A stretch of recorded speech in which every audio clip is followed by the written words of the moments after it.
Olá, boa noite. O presidente Jair Bolsonaro assinou no último dia 15 um decreto que facilitou a posse de armas de fogo. E sobre esse assunto a gente conversa com o deputado federal Júnior Bozella. Boa noite, deputado, bem-vindo. Boa noite, Roberta, a todos os telespectadores. Mais uma vez é um prazer, uma honra participar desse programa. Converso também com o cientista político Marcelo de Giuseppe. Boa noite, Marcelo, bem-vindo. Boa noite, Roberto. Obrigado pelo convite. Boa noite aos telespectadores, ao nosso deputado aqui da região, Júnior Bozella. Vamos entender, então, um pouquinho maior essa confusão que está acontecendo. O que diz exatamente, Marcelo, o decreto? Na verdade, Roberto, o decreto ele vem tirar o que era subjetivo. Primeiro é importante as pessoas entenderem toda a história desse decreto, né? Começou em 2003, quando foi feito um decreto, dia 22 de dezembro de 2003, ao apagar das luzes do Congresso, o então presidente Lula colocou esse decreto, que é conhecido como Estatuto do Desarmamento, a Lei 10.826. O que ocorreu? Que em 2005 nós tivemos o referendo que rezava nesse decreto, onde as pessoas foram a favor da posse da arma, posse bem diferente de porte, posse a pessoa ter o direito de ter a arma em casa, por exemplo. Porte, a pessoa andar no carro, o porte, a pessoa andar na rua com a arma. E em 2005, foi por 63,94% os brasileiros no referendo entenderam que a pessoa tinha sim o direito de ter o porte, a posse da arma. Ocorre que agora o decreto, logo após tudo isso, o presidente Lula, também depois a Dilma, foi colocando alguns óbices nessa lei, e o que foi ocasionando algum tipo de entendimento subjetivo, que era, por exemplo, a interpretação da autoridade policial para ver se havia necessidade da pessoa ter ou não. Na verdade, o que ocorreu nessa mudança desse novo decreto do dia 15 de dezembro foi que tirou esse dado subjetivo e colocou vários dados objetivos, que a pessoa terá direito à posse se cumprir todos esses requisitos. Agora, esse decreto, deputado, ele sofreu críticas tanto das pessoas a favor quanto contra. Como é que o senhor vê, na sua opinião, como é que o senhor viu essa reformulação? Olha, primeiramente é importante destacar que o decreto ele apenas reestabeleceu a soberania popular. Né? Então, de 95 milhões, mais de 60 milhões de brasileiros, na época do referendo, eles escolheram pela comercialização, como o Giuseppe bem colocou, da arma e o posse da arma, né, do cidadão de bem. A verdade é uma só. Né? O cidadão de bem foi totalmente desarmado e apenas os bandidos foram privilegiados. Você lembra quando eles, na entrega, aquela comoção popular, ao entregar as armas, só o cidadão de bem foi lá e entregou as armas. O bandido não entregou a arma. E o Jair Bolsonaro, dentro do processo de campanha, ele foi muito explícito, de forma muito transparente, ele falou exatamente que mexeria nessas questões, tanto do posse quanto do porte. Agora, mas será que não seria a hora de fazer um outro referendo, então? Olha, eu acho que a questão do posse, ela é muito simples o que aconteceu. Não tem nenhuma ligação com a questão da diminuição da criminalidade ou da segurança. Ele apenas deu direito àquilo que o povo, por ampla maioria, havia escolhido e optado. E é bem da verdade que, com o passar dos anos, os índices de criminalidade só cresceram no país, de homicídio. Hoje o Brasil tem algo de torno de 30 mortes por 100 mil habitantes. Então os números são substanciais. E a questão do posse, ele dá a legítima defesa ao cidadão. Então, eu creio que a discussão mais aprofundada que irá existir com relação ao porte, ela se dará num outro momento, numa outra oportunidade, ouvindo amplamente o Senado, a Câmara dos Deputados. Então, tudo isso é importante a gente ressaltar, até para tranquilizar a população, porque foi feito um cavalo de batalha, e você mesmo disse aí no seu questionamento, ele não atendeu nem os pró-armamentistas, o decreto em si. Tanto que a expectativa da Taurus, até na Bolsa de Valores, caiu, né, a sua cotação e etc. E muita gente criticou, porque o decreto ele é muito simples, ele não atendeu à expectativa daqueles que defendem o posse e a porte de arma no Brasil. Essa medida resolve o problema de segurança pública? Não, eu acho que hipótese nenhuma, ele apenas traz ao cidadão de bem uma possibilidade de se defender. E o cidadão também que melhor condições econômicas possuir, porque custa muito caro você comprar uma arma. E no Brasil, hoje, o problema não é a arma legalizada, o problema são as armas ilegais que tem no país. Né? Então, o escoamento das armas pelas fronteiras, essa tem que ser a grande preocupação do governo central. Eu acho que é isso que a gente vai discutir. O ministro Sérgio Moro tem sido claro com relação ao combate à corrupção, ao crime organizado, a questão do COAF, combater a lavagem de dinheiro. Acho que tem outros tantos elementos a serem discutidos no país, ao longo desse novo governo, que vai realmente trazer à luz do dia a relação entre violência e arma, porque insisto em dizer, eu acho que uma coisa não está ligada à outra. Eu acho que os índices de violência no país eles têm mais a ver com os índices socioeconômicos do que propriamente com a quantidade de armas. Se você for em países como o Japão, por exemplo, que baniu, né, o posse de arma, o porte de arma, você tem ali quase 0,3 mortes por cada 100 mil habitantes. Mas também tem o oposto. Né? Na Áustria, na Suécia, na Alemanha, você tem quase 30 armas por habitantes e um baixíssimo índice de criminalidade. Assim como Honduras, que é um dos países mais violentos do mundo e tem proporcionalmente menos armas por habitante do que no Brasil. Agora, pessoalmente, você é a favor ou contra a posse e o porte? Eu sou a favor do posse. Eu acho que da forma como foi feito, ele foi de uma maneira muito cuidadosa. Eu acho que o cidadão de bem, aquele que está na área rural, na fazenda, no campo, que a polícia tem dificuldade de acessar. Eu cito muito a questão até em São Vicente, na Vila Valência, em Santos também ampliou a vizinhança solidária, onde as pessoas ficam restritas dentro do seu lar, com medo, com preocupação, se defendendo apenas com alarme ou com câmera de monitoramento. Eu acho que é um direito do cidadão, até para combater, até para prevalecer a democracia e combater as grandes tiranias. Se você for na Venezuela, você vai olhar o que está acontecendo agora. O governo Maduro, protegido pelos militares, só os militares armados na Venezuela. Então, até para preservar a soberania de uma nação e a democracia, eu acho que é importante o povo em si ter o direito a ter a sua arma dentro de casa. Você, Giuseppe, como é que vê essa questão? A favor? O que aconteceu em 2005, houve a primeira pesquisa que houve antes do início da campanha, porque houve uma campanha eleitoral, para quem não lembra, que já correu muito tempo. A primeira pesquisa apontava que 80% das pessoas eram contra o direito do cidadão ter a posse da arma. O que aconteceu? A comercialização de armas e munição. O que ocorreu que quando começou a campanha eleitoral, uma campanha muito parecida com a campanha eleitoral que nós tivemos agora, em 2018, a campanha do sim, que era, e houve colocado uma pergunta capciosa, quer dizer, o governo fez todo um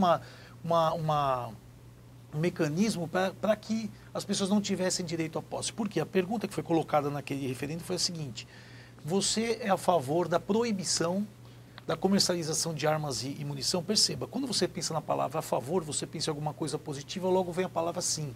E se você colocasse o sim, que era o número 2, você estava sendo contra o direito da pessoa ter a posse de arma. E esse mecanismo não funcionou. Por que não funcionou? O publicitário que fez a campanha contra o direito contra a proibição, o Chico Santa Rosa, foi Santa Rita, que é muito conhecido até em campanhas eleitorais, ele foi muito feliz, deixando de lado contra todo aquele equipamento e toda aquela força que tinha de Globo, Folha de São Paulo, aquela campanha de artistas. Ele colocou pessoas comuns dizendo o seguinte: olha, eu tenho direito de escolha, é o meu livre-arbítrio. E colocando isso, ele conseguiu reverter aos poucos, principalmente no Nordeste, onde a situação era pior, e acabou vencendo. Foi um dado muito interessante, porque tentaram depois, em 2005, colocar a derrota no colo do mensalão, porque falavam assim: olha, presidente, levar essa negatividade agora do governo Lula, mas não foi isso não. Realmente foi colocada uma situação muito clara para a população do direito a ter a arma em casa, contra aquele sonho de paz que vendia. E aqui a gente está dentro de uma casa que foi importante. Uma das poucas TVs do Brasil que defendeu foi a Band. A Band era a favor do direito da pessoa ter a posse de arma, contra todo o resto da mídia. E o que me chama a atenção, depois de todo aquele esclarecimento de 20 dias de campanha, as pessoas tomaram uma decisão. Hoje, o Datafolha solta uma pesquisa de 18 e 19 de dezembro dizendo o seguinte: 61% das pessoas são contra as pessoas terem o direito da posse. Pois bem, a pergunta que foi colocada foi a seguinte no questionário do Datafolha: você é a favor da pessoa ter a posse da arma para se defender? Quando é colocada uma pergunta dessa, a pessoa, logo depois foi feita o Instituto IBESP, onde eu trabalho, nós fizemos uma pesquisa para entender se as pessoas sabiam a diferença entre porte e posse. Pasme, e até hoje não sabem, né? 16% apenas conseguiu dizer exatamente qual a diferença entre porte e posse.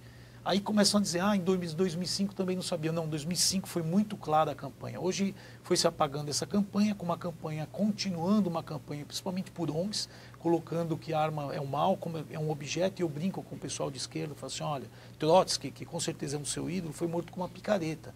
Então, não é a arma é apenas um objeto, um meio da pessoa matar. Mas aí, José, se as pessoas realmente não sabem a diferença de posse e porte, a gente pode dizer que aquele referendo foi válido? Realmente disse o que as pessoas pensam?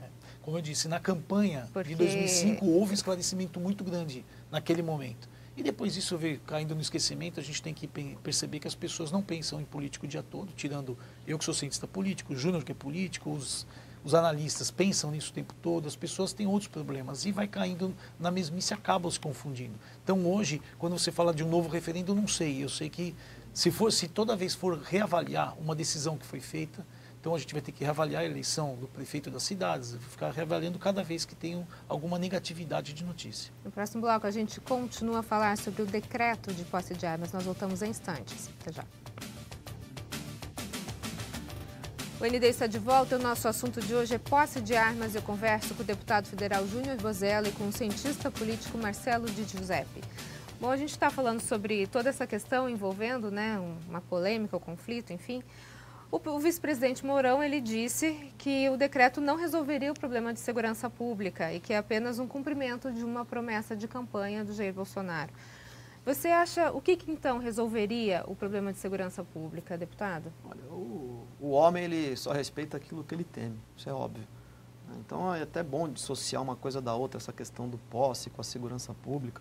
O posse, como eu disse, ele só vem restabelecer a soberania popular. Agora, com relação à segurança pública, tem uma série de medidas a serem adotadas daqui para frente. Você vê o Estado de São Paulo, esse acordo criminoso que houve entre governo e PCC ao longo dos anos. Eu falei do escoamento das armas pelas fronteiras. Então, tem uma série de medidas, como a reforma do Código de Processo Penal, o cumprimento integral das penas, acabar com essa história de audiência de custódia, os fins das saidinhas. Você vê que cidades como Campinas, Piracicaba, que são próximas a gente, os presos saíram e aumentou em 45% o número de presos que não retornaram e a criminalidade aumentou. Então tem uma série de números que associam o problema de segurança do país com ações que o bandido tem que temer. Hoje o bandido não teme a nada, né? A redução da maioridade penal, acho que tem uma série de medidas a serem discutidas que vão com certeza diminuir o impacto, né? Além dos investimentos em educação, saúde, segurança. O governo Temer, ele criou o Sistema Único de Segurança, que é bom, porém ele retirou milhões de reais do esporte, da educação. Então uma coisa tem que ser correlacionada à outra, não dá para você cobrir a cabeça e descobrir o pé, isso fica muito ruim. Então eu acredito que existem medidas a serem tomadas e que esse governo, da forma como ele tem se comportado, principalmente do ponto de vista técnico, preservando a meritocracia, isso pelas indicações dos ministros que lá estão, sem o aparelhamento da máquina pública, sem o toma lá da cá, talvez sejam ações que vão gerar a eficiência no resultado do ponto de vista com relação à segurança pública. Então, eu estou muito confiante. E um Congresso adulto, maduro, com políticos entendendo que o que vale é votar de acordo com a sua convicção, com seus ideais, e não mais como sempre foi, pensando no próprio umbigo, o governo quer que vote tal medida. Então, quanto que o governo vai me dar para eu aprovar esse projeto? Agora, muita gente, voltando a essa questão da posse e do porte de arma, muita gente pensa que o fato de o cidadão ter uma possibilidade de ter o porte de arma faça com que o bandido pense duas vezes antes, de repente, de assaltar. Você acha que bandido que vai assaltar vai pensar se a pessoa vai ter arma ou não? Isso vai tocar na consciência dele? Tem estudos, né? E o Giuseppe, ele é pesquisador, que mostram que as cidades que optaram em armar as suas guardas municipais diminuiu o índice de homicídio e de lesão corporal. Então são números, né? Então contra fatos, contra números não há argumentos. É evidente, como eu falei, o bandido, o homem, ele teme, né, respeita aquilo que ele teme. Obviamente que se ele imaginar a hora de entrar num comércio ou numa residência, a hipótese de ser surpreendido, isso pode inibir a sua ação. Então eu acredito que tem uma relação, porém acho que não resolve os problemas de segurança do país. E entendo que a medida, o decreto que foi apresentado pelo governo central, pelo o presidente da República, não foi com o intuito de mudar a questão da segurança no país, mas sim apenas dar a oportunidade da legítima defesa para o cidadão de bem, porque hoje, armado até os dentes, somente os bandidos. Agora, José, falando um pouquinho sobre essas considerações do novo decreto, diz que em residências habitadas por crianças, adolescentes e pessoas com deficiência mental, seria necessário um cofre ou um local seguro para a arma ser armazenada. Como é que dá para garantir o cumprimento dessa norma? Vai fiscalizar casa a casa? Pois é, na verdade assim, quando a pessoa faz o treinamento para ter uma arma em casa, eu não tive, não terei, nunca não terei uma arma, porque realmente eu não me sinto mais seguro ou menos seguro com ela, não é questão, mas eu não gostaria de tirar o direito da pessoa que quiser ter a sua arma em casa.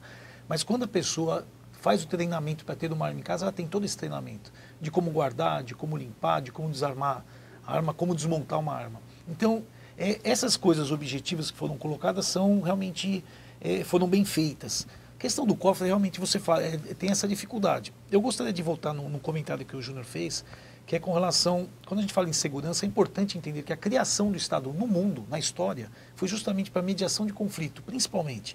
Então, que a gente percebe que o Estado brasileiro foi inchando e deixando de cuidar da principal função de um Estado. Porque se você quiser saúde, você paga um plano médico. Se você quer educação, você paga uma escola. A segurança, eu não posso sair matando as pessoas.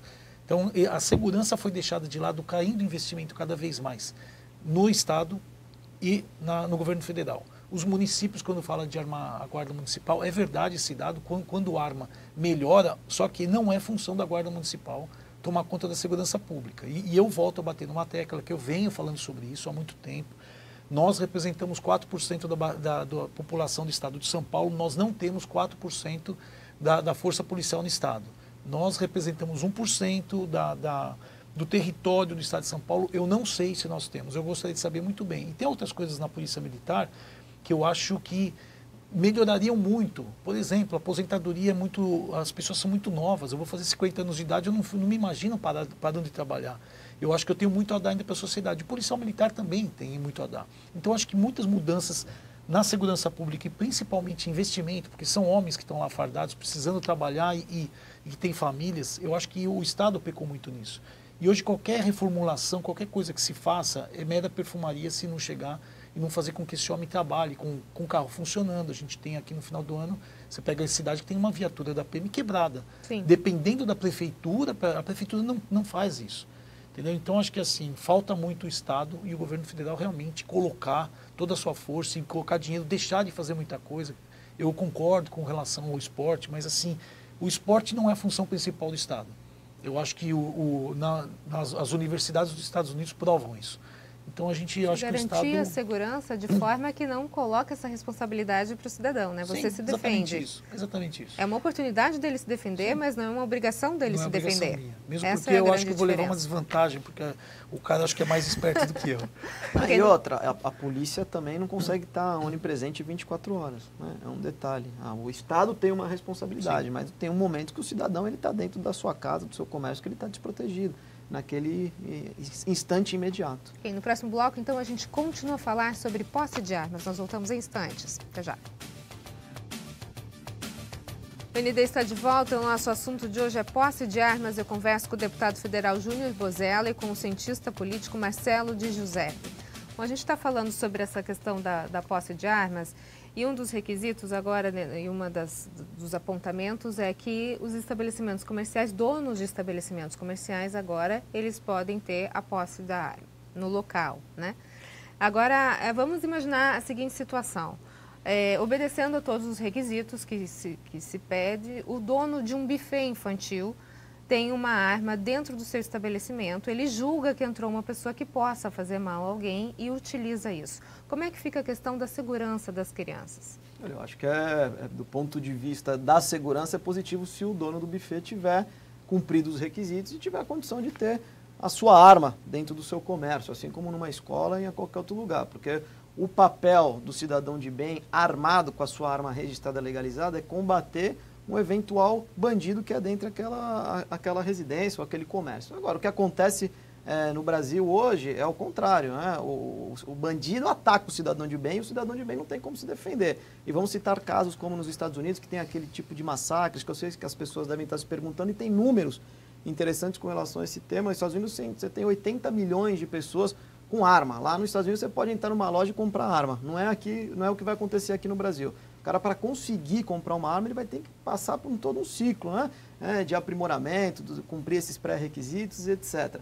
E nos Estados Unidos, os acidentes fatais com arma de fogo, ele representa 1.500 ao ano. Isso é um dado interessante. Você tem 80 milhões de armas nos Estados Unidos, que os seus habitantes possuem, e você tem 700 mil médicos nos Estados Unidos.